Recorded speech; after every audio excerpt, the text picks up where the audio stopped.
All right, today is May 25th, 2017, and I'm here with Father Jerry Cavanagh. Thank you for being here. By all means, Mary. Yeah. My first question is, what led you to the religious life? When I was in college, I'd gone to a secular school in college, and I was in the Newman Club, which is the Catholic group at secular colleges. And I found it very rewarding to be able to help students in a simple way. I remember many times just sitting on a stairway listening to people's problems, and they seemed to really appreciate it. And I didn't offer any constructive, help, but was just listening. And so I thought, gee whiz, this says something. I think I'd like to work with college students. And I like college. I was in a number of other student organizations also. So, I thought, well, I'd also like to, be active. I was a daily mass goer when I was in college. So that kind of indicated, but that was in the old days. Would I do it now? Yeah, I think I would, but not a lot of people do. So that kind of was the initial impetus, to join the Jesuits. All right, so that leads into my next question. Why did you choose the Jesuits? Well, largely because I wanted to work with college folks, and I didn't want to work in a parish, and that was a basic early decision. Parish life was okay, but I didn't particularly want to do that. I wanted to. And in addition to that, in a college, you've got to get a degree, you've got to get an academic expertise, and that kind of challenged me, and I thought that was a good thing too. My undergraduate degree was in engineering, and I actually did my doctorate in management. I decided I was more interested in people than I was in things, so kind of switched, halfway along there. And that was a challenge, and I really thought that it would be a good thing. In order to teach in a university legitimately, you've got to have a doctorate. So I did. Great. Yeah. Great. So can you tell us about your formation and your academic background? Yeah, when I entered, it was a long time ago. It was, we had 40 in our class. Total, since we had a 2-year novitiate, there were 80, and we had only one novice director. So it was pretty impersonal and regimented, which was pretty bad formation. It was, not good. And it's changed dramatically since then, all to the better. We're much better off now in our early formation.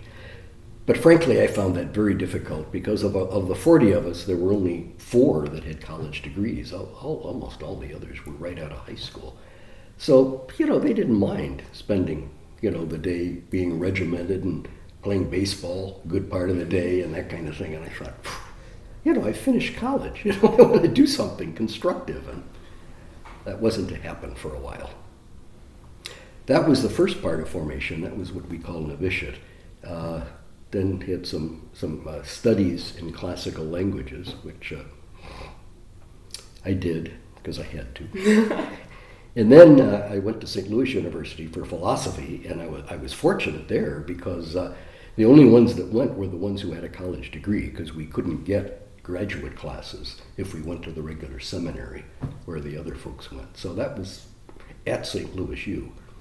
And as a matter of fact, I was fortunate because my sister then, who was younger than I, decided that she would attend St. Louis University. So we had a couple of years in which we saw each other a good bit. So that was nice. That was a good change from the monasticism. Then I did what we call Regency, an internship at Loyola Academy in Chicago. It's on the north side of Chicago. Then I did theology, and we moved to Chicago during the latter part of that. It was after my ordination. Probably one of my most interesting experiences was doing our last year we call tertianship. It's the 3rd year of novitiate. And I did that in Ireland. And it was an international crew, people from all over the world. And in fact, my Jesuit superior at the time gave me permission to get a Eurail pass. So I spent 2 months just traveling around Europe. And I found that I could sleep on the train for about 3 or 4 nights, but then on the 5th night I'd have to get a room and get a shower. But that was wonderful. I saw really all of Europe, and and with the Eurail pass you can get on a train anytime. You don't have to get a ticket. You don't have to, and they have very comfortable compartments. At least they did in those days. So. What did you do during that time while you're around Europe? Oh, well, I'd go to see, I had various tour books, so I'd go to the town square, I'd see the cathedral, I'd see the town hall, talk to people, although my language skills are not the greatest. But you meet people when you're all by yourself also. I met people on the train, I met people at meals that, we would get together, I remember I met one young woman who was sitting by herself. She was like, do you want to go? Yeah, sure. So I came over, we had dinner, and this was in Italy. She was an Israeli. I said, what do you do? She says, well, this was before the 6-Day War. She says, I buy tanks and guns for Israel. I thought, wow. And then I met another guy who was a medical student at Columbia who lost his contact lenses on the beach at Nice, the poor guy, and had to go home. But I mean, meeting different people. Yeah. Yeah. So I know that besides when you're traveling around Europe on train, that there's a lot of living in community for the Jesuits. So what is that like for you? Well, actually, I didn't. If I was going to stay in a Jesuit community, I'd have to write them ahead of time and tell them I was coming. I didn't know where I'd be. So I just, traveled and had a little book that we had in those days, Europe on $5 a day, if you can imagine that. And it had a list of all of the pensions you could stay in, overnight. And I'd call them, when I got to the railroad station in that town and find out if they had a room. But besides, when you finally did get into community, how was that, like approaching that life? Did it take some time to get used to, or was it comfortable? Well, community all depends upon who the people who were there, and I think we have a marvelous Jesuit community here, and I think people around the country are aware of that. They tell us that they really enjoy coming here. What makes it so? We're interested in each other. We know when people go away. We ask what happened when they come back. We have a social every night before dinner. On Friday, we have a prayer service together, and then I get a movie from the library, from you guys, and we see a movie. And in fact, Betty saved one for me, the Silence for This Coming, which is about 3 Jesuits in Japan that got persecuted. And then on Saturday, we have a Mass together, and then lunch together, which is a pickup lunch. One of the guys goes out and buys bread and food. So that period is very much community forming. Wow, great. So did you, I can't remember, did you tell us about your formation academic background already? Partly. I said I got an yes. engineering degree, but when I was at St. Louis, I got an MBA and also a licentiate in philosophy, which is like a master's degree. Then I had more time, so I got a degree in education too, a master's in education. And then when I was in theology, I got a master's in theology, and then my doctorate's in management. So those are really the academic credentials. Thank you.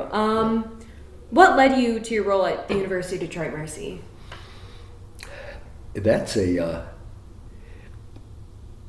let's back up a bit. I was at Wayne State first, and I taught at Wayne State before I came here. And I did that because I had gone to a secular school, and I thought I would be a missionary, at Wayne State. And I was there for 9 years and was chairman of the management department for the last 3 years. And, as an apostle, as a Catholic, a Jesuit, the good part about it is the dean of the business school and his wife entered the church when I was there, so that was nice. The difficult part was that people in the business school didn't understand why a priest was teaching business. And then I'd say Mass at the Newman Center, and they couldn't understand why a priest was teaching in the business school either. So there was really a split life. And folks understand that much more in Jesuit institutions, that you have 2 hats. But it was a good period. But then in my last year there, Paul Lucatelli, who was, at that point, he was academic vice president, a Jesuit at Santa Clara University, invited me to start a chair of business ethics at Santa Clara. Santa Clara Valley is Silicon Valley, so they're right in the middle of things. And so I did. He said, send me your resume and I'll go out and raise money. And he did. He got in those days it was a lot of money, $700,000, for this was in the 70s. And so I was there for a year and really enjoyed that. And I kind of look at Santa Clara as a second home because I've taught there several times since and visited folks. Then, backing up a little before that, while I was teaching at Wayne State, I was on the board of trustees here at the University of Detroit. The 70s were horrible times in the history of the university financially, for a whole variety of reasons. The enrollment had gone down, and we had the 2 faculty layoffs during that period. And during part of that period, I was chairman of the board, and I was not a very good chairman because I was abrupt. And it would, in retrospect, we should have, had much more time to, rather than just say, you don't have a contract next year. And that's what triggered the faculty union that we have here, where the layoff, it was the second layoff that triggered the faculty union. During that period, then at the end of that period, we knew we had to get new leadership. That, leadership was in a shambles here, and we had to get a new president. We also knew, this is the board deciding, that we couldn't afford to take a chance on somebody who didn't have experience. So I was delegated to go all around the United States and talk to, at that time, the world Jesuit presidents, this is in the 70s still, and ask them if they would come to the University of Detroit to be president. People around the country knew that we had financial problems, but they also knew that we were on the cutting edge of social justice, that we were here in a city that needed us. We had a lot of African American students, a real diverse population. And I think people began to realize that we were the Jesuit university in terms of the mission of what we Jesuits stand for. So that was the upside of going around. But I went to the president of CLU, the president of Spokane, the president of Loyola Chicago, and a whole bunch of other people, including Father Bob Mitchell, who was head of the Woodstock Center at Georgetown. And he said he would be a candidate. Another person, interestingly, who said they'd be a candidate was a fellow by the name of Joe Fahey, who was academic vice president at Holy Cross at the time. Interesting story on that was that we had our interviews down in the Renaissance Center, and one of the accounting firms had a nice, office there, and that was to protect the anonymity of the candidates, so it wouldn't be a big, on campus. Well, we were talking with Joe Fahey, talking about the mission, what he saw about the university, what he liked. And in the middle of it, he kind of broke down and started, and I said, Joe, do you want to take a break? And he said, no, he says, I'm okay.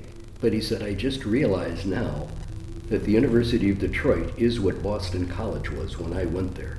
I was a poor Irish kid from the south end of Boston, and I got in, even though, we didn't have a lot of money and had no background in the family. And he says, you folks are giving people like that a chance here, and it's exactly the history of BC. Now, BC is not that now at all. They're very different. It's all upper middle class, white kids. But I found that very telling.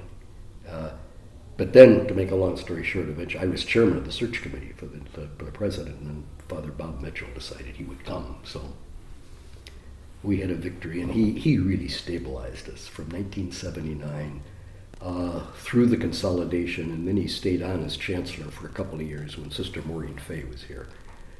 So he was just a godsend for us. Great.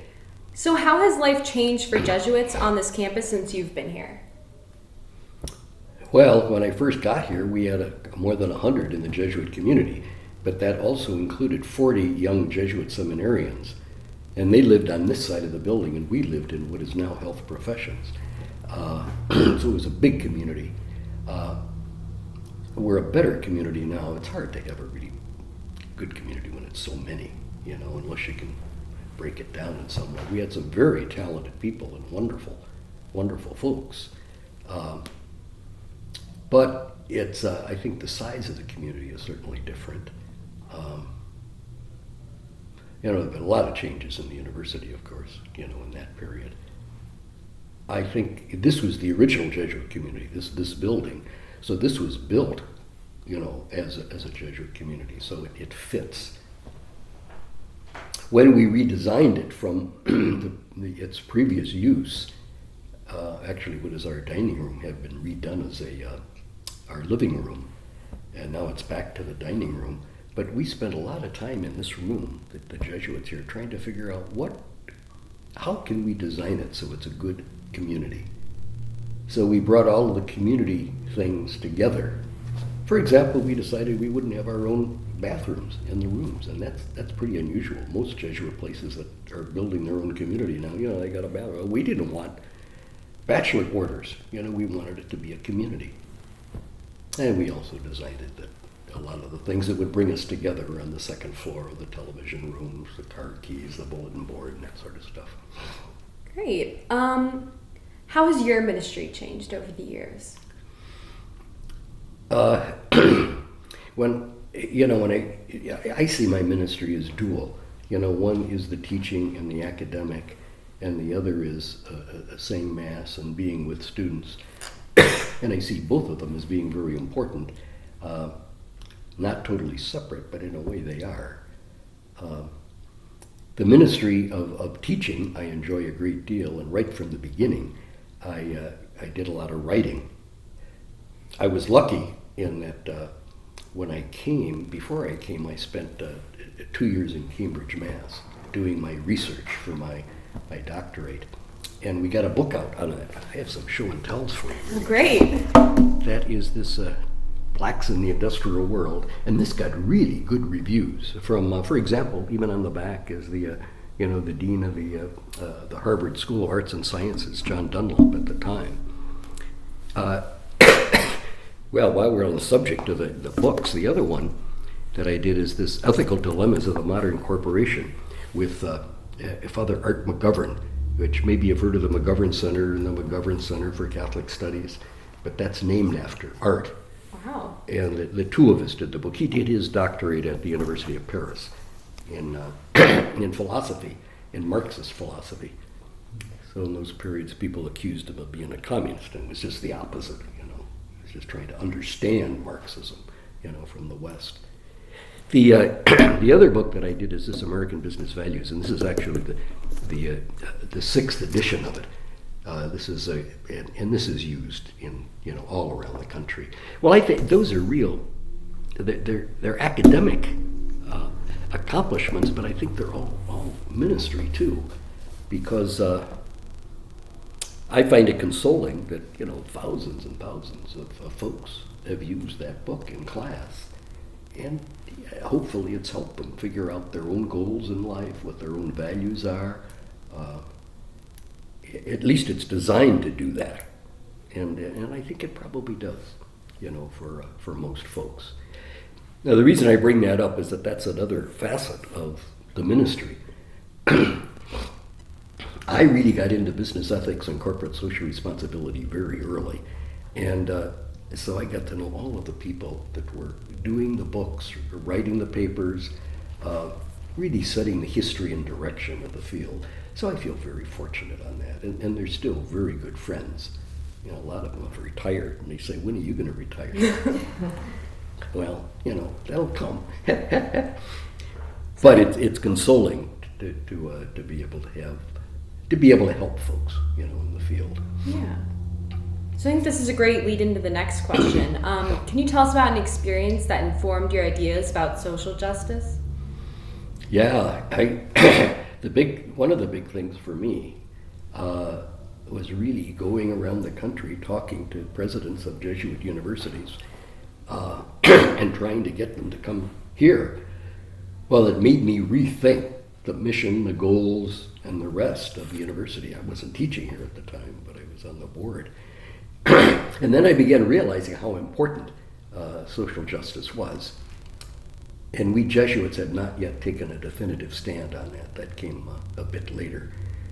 But, the Gospels, of course, but, now it's much, much clearer. That helped. The other thing that has helped, I think, is just the wide variety of diversity of students that we have on campus. and the fact that many of them are kids that couldn't get to go to college. And of course, many of them are the first generation to go to college. Well, that's a real contribution to their lives personally, to the community, to the real commitment to social justice. And then the other thing which I found very telling is just all of our service projects that we do. Doing some of it myself, but even more so, term after term, hearing the students come back from being at soup kitchens, helping at homeless shelters, and this includes MBA students, and just how much it touches them. And then you begin to realize how important that is. It's really vital, you know, and I think this is a big part of what we stand for. Great. So my next question is, how does the Jesuit charism influence your work? You know, in a lot of ways, and in a lot of ways I think are probably not explicit. You know, a number of the Jesuit charisms are discernment, for example, and that is you don't, you know, if you're making a decision, you don't just run the numbers and see what's most efficient, but you also pray over it and give it some time and try to see, you know, what is God telling me in that. You know, another element is, you know, we call it being contemplative in action, where you try to be reflective of what you're doing, why you're doing it. You don't reserve your prayer just for one period of an hour, half hour, whatever it is at some time of the day, but that you're constantly trying to realize that God is present, that God is with me, and what does this mean in this situation? So I think in a number of ways like that, and it's given me a great deal of, I think, assurance in my life, confidence that it was a good decision, which I wasn't sure about in the beginning. But as time went on, you know, I say, thank God I made that decision earlier on. I sometimes think if I were born now, would I have the courage to do it? I hope I would, because I'm sure I'd have the same satisfaction, but there's so many distractions, things that just pull you away from, you know, well, commitment, number one, a lifelong commitment. That's such a biggie, you know. But anyway, you know, I'm not making that decision over again. I'm happy with the decision I made. So can you tell us a little bit more about the prayer lives of the Jesuits? Well, it very much depends on the person. Generally we try to do some prayer every day. In the community, we have Mass together every day, as I mentioned before, and we also have a community prayer on Friday afternoon together. But then it really depends on individuals. For me, a big part of it is the Eucharist. Actually, Father John Stoudemire and I started the 4:30 Mass here, and the two of us said it, just the two of us, for years and years and years. And I still really enjoy that. It's not a big crowd, but they're really wonderful people. And so that's, in a way, I think, well, I like both the 4:30 Mass and the 9 p.m. Mass for very different, I shouldn't say different reasons, but it's a different clientele for sure. The 4:30 Mass is, some faculty, some students, you know, a few staff, and occasionally somebody from outside campus will come. All right.